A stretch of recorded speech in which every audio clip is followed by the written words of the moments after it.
where irregular migrants and their families aren't the only ones in fear of the enforcement effort. Early morning raids in Chicago carried out as part of nationwide operations. These images of what the Immigration and Customs Enforcement Agency called targeted raids had an immediate effect across the city. In the city's Little Village neighborhood, known as the Mexico of the Midwest, the streets were noticeably quieter than usual, and not just because of the frigid temperatures. It's fear. Many here have watched the news and people are very afraid. I think it's that, and yes, also the temperature, that it is very cold. I think it's a mixture of both.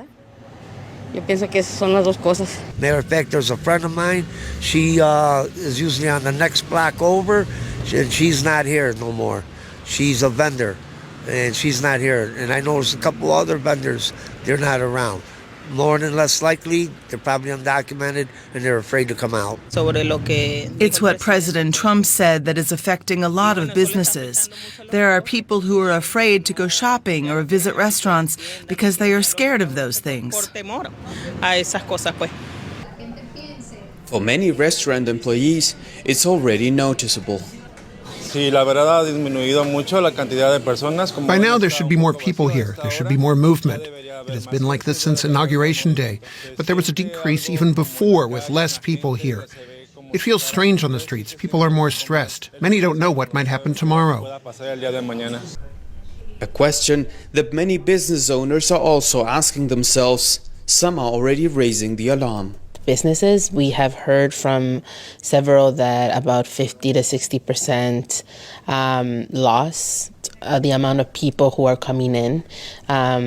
Usually this is a slower time of the year, but it's been way slower than normal time, right? And if people aren't coming in, then business owners are going to be faced with that difficult decision of whether they, cut some of their employees or maybe cut a shift so that they close earlier.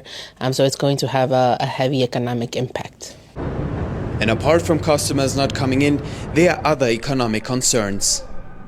There are estimates that half of all of those working in the restaurant industry in the state of Illinois, where Chicago is located, are migrants themselves, and especially those who don't have their paperwork.